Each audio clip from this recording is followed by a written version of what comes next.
e eu vou te mostrar como o som pode ser a chave para reprogramar padrões inconscientes. Já percebeu que algumas músicas parecem que tocam a nossa alma mesmo sem um motivo aparente? Já aconteceu de você ouvir uma melodia e sentir um arrepio na espinha, uma sensação de alegria, um desconforto? E às vezes nem você entendia a letra da música, não sabia o que estava dizendo. O mais interessante é que isso já aconteceu comigo muito antes de eu estudar neurociência, de eu me tornar um terapeuta.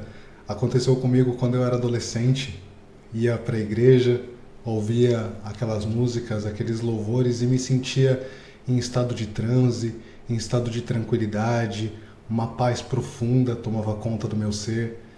Em contrapartida, ao chegar em casa, como um belo metaleirinho que era, ouvia músicas que não eram de Deus.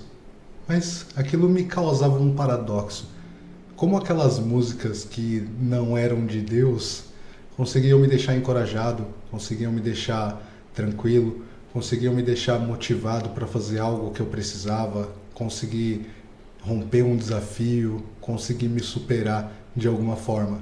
Hoje eu vou revelar o segredo que eu descobri durante anos de pesquisa sobre ondas sonoras, sobre o funcionamento do cérebro, sobre como o som consegue motivar as nossas emoções. E eu vou te mostrar como o som pode ser a chave para reprogramar padrões inconscientes. Então, se você busca conhecimento profundo, neurociência aplicada, já começa a nos seguir a partir de agora, deixa o seu like, se inscreva no canal. Então, se você busca conhecimento profundo, neurociência aplicada, quer aprender mais sobre ter controle sobre as suas emoções, já se inscreve no canal, deixa o seu like e ativa o sininho para não perder as notificações, porque aqui a gente não fica só na superfície. Se você chegou aqui de paraquedas, muito prazer, eu sou o Vinícius Kiss. A minha busca, a minha obsessão pela música começou ainda na adolescência, quando eu frequentava a igreja com os meus pais e ao ouvir os louvores, as músicas, eu sentia uma grande energia de paz tomando conta do meu corpo, uma grande energia de transformação, de luz, e mesmo sem entender o porquê, às vezes em algumas canções eu até chorava, me sentia emocionado, me sentia feliz. E mesmo sem fazer sentido, eu sabia que eu sentia aquilo. Na mesma época também gostava muito de metal, gostava muito de rock pesado. E mesmo ouvindo na igreja, por exemplo, que aquilo era música do diabo, que aquilo não era música de Deus, eu me sentia extremamente motivado, ouvindo Sepultura, Metallica, ouvindo Iron Maiden, ouvindo várias outras bandas que eu tenho certeza que muitas pessoas gostam.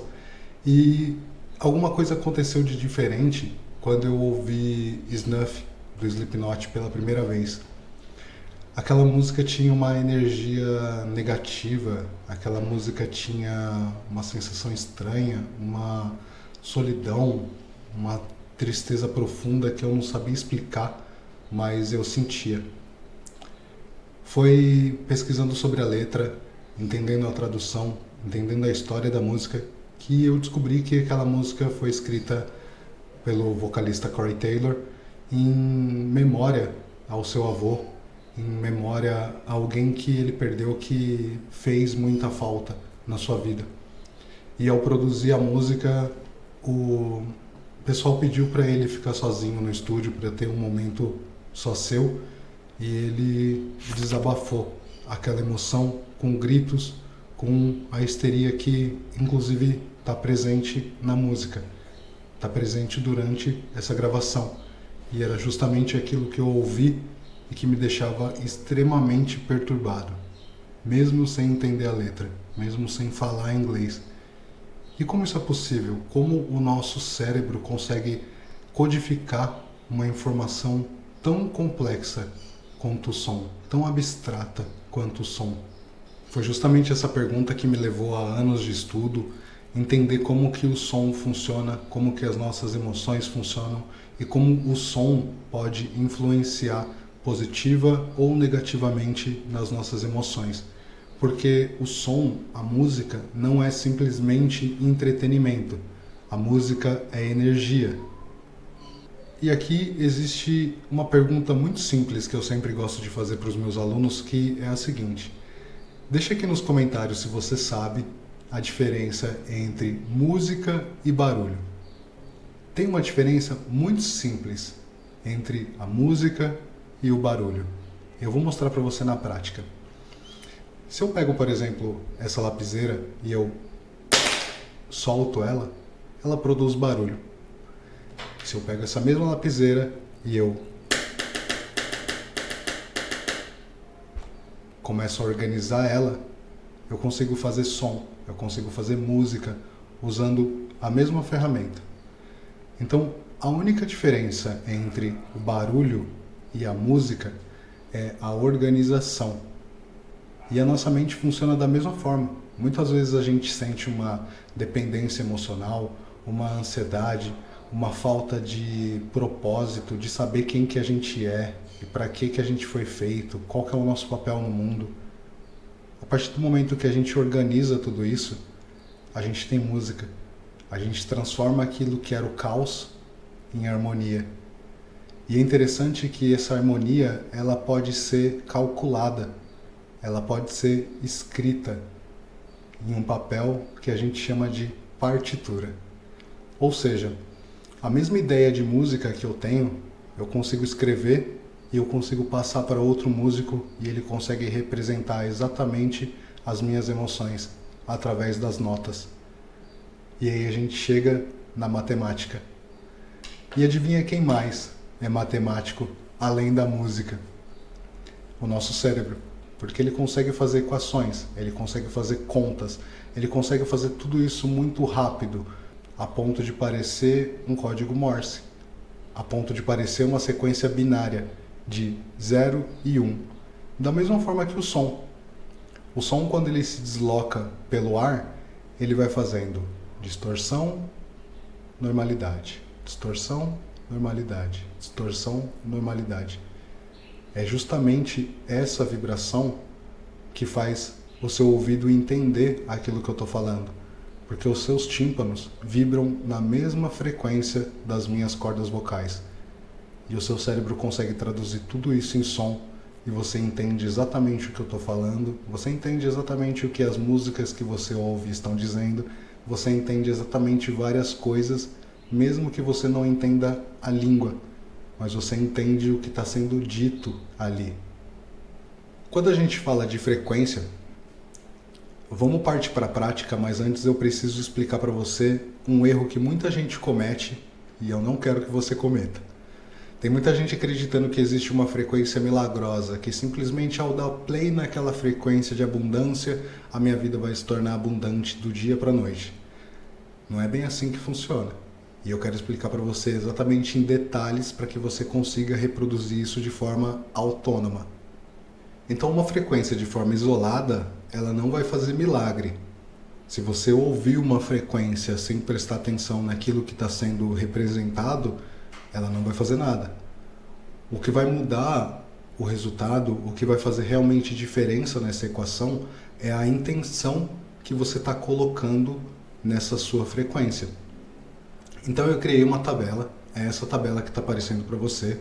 Se você quiser acessar essa tabela completa, vai lá no meu perfil do Instagram, @hipnokiss, que você consegue pegar essa tabela no meu perfil e você consegue entender cada frequência, para que cada uma delas serve e o resultado que você vai ter com cada uma dessas frequências.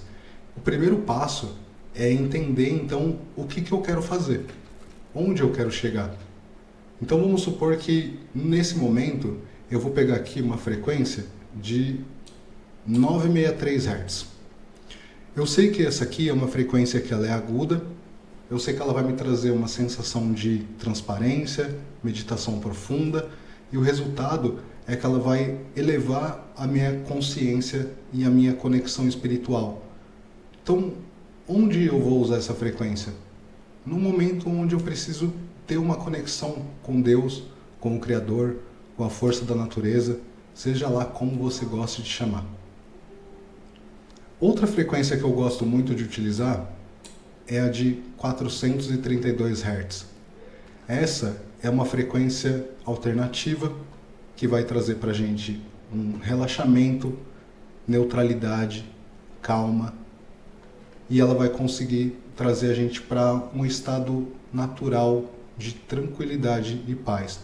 Inclusive, se você sofre com problemas de ansiedade, essa frequência é essencial para você ouvir, que seja 5 minutos quando você acorda, 5 minutos quando você vai almoçar, quando você vai tomar um banho, quando você vai se deitar. Ouça essa frequência de 432 Hz, 5 minutos. Não vai mudar a rotina do seu dia, vai melhorar a sua resposta, vai deixar você muito mais calmo e controlado para fazer o que você realmente precisa fazer. Então, como eu faço? O primeiro passo é escolher uma das frequências.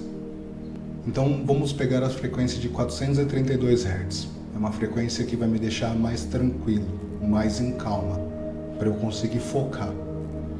Então, vamos lá. Eu pego essa frequência, coloco ela para tocar e entro num estado de tranquilidade.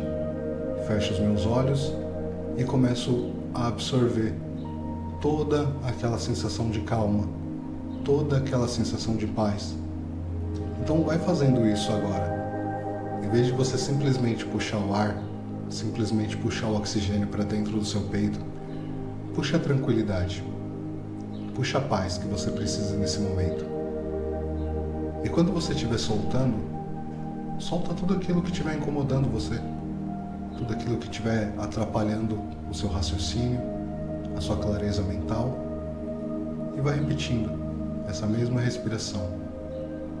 Inspira a tranquilidade e solta o peso. Inspira a tranquilidade e solta o peso. Muito simples. 5 minutos que você faz isso muda completamente a frequência do seu cérebro, muda completamente o estado que você sente as coisas, muda completamente a sua forma de reagir. Essa frequência de 432 Hz foi um exemplo que eu te dei. Você pode usar todas as frequências que eu já te mostrei aqui para acessar diferentes estados de espíritos, diferentes estados emocionais, para que você possa ter controle, ter foco, ter abundância, ter tudo aquilo que é seu. Foi justamente percebendo a força da nossa regulação neurológica, que a gente conhece como neuroplasticidade cerebral, que eu criei um método terapêutico chamado Stomp. Que significa pisada. É aquele toque-toque que o nosso pé faz enquanto a gente anda. E por que eu escolhi esse nome? Porque eu entendo que aqui a gente vai começar a pisar com um propósito. Aqui a gente vai começar a pisar sendo o senhor do nosso destino, sendo o capitão do nosso barco, sendo o maestro da nossa orquestra mental, controlando todos os nossos sentimentos, todas as nossas intenções, todas as nossas motivações, inclusive entendendo quais são as nossas crenças que motivam tudo isso. Entenda que você não está isolado do ambiente. Tudo aquilo que você ouve motiva diretamente o seu estado emocional, causando uma mudança em como o seu cérebro se comporta. Então, se você quer ir além da teoria, além de um vídeo no YouTube, eu convido você a ter controle sobre a sua mente, sobre as suas emoções, parar de se auto-sabotar, colocar você onde você realmente merece estar, no controle. Então, se você quer se tornar o maestro da sua própria orquestra, eu tenho um convite para você. Eu criei uma comunidade chamada Encontrando o Meu Ritmo. Essa comunidade é totalmente baseada no método Stomp. Lá dentro você vai ter um ambiente seguro, acolhedor, com encontros quinzenais, onde a gente vai aprender como controlar as nossas emoções, como mudar o nosso estado mental, como instalar novas crenças. E tudo isso ao lado de outros maestros que já estão no controle das suas próprias vidas, das suas próprias orquestras. O link da comunidade Encontrando o Meu Ritmo está aqui na descrição do vídeo, então assim que esse vídeo acabar, acesse o link e já garante a sua vaga. A vida inteira você está ensinando o seu cérebro a como se comportar. Então, para selar o seu compromisso a partir de hoje, assumindo a regência da sua própria vida, deixa aqui um comentário no vídeo dizendo: Eu sou o maestro da minha própria orquestra.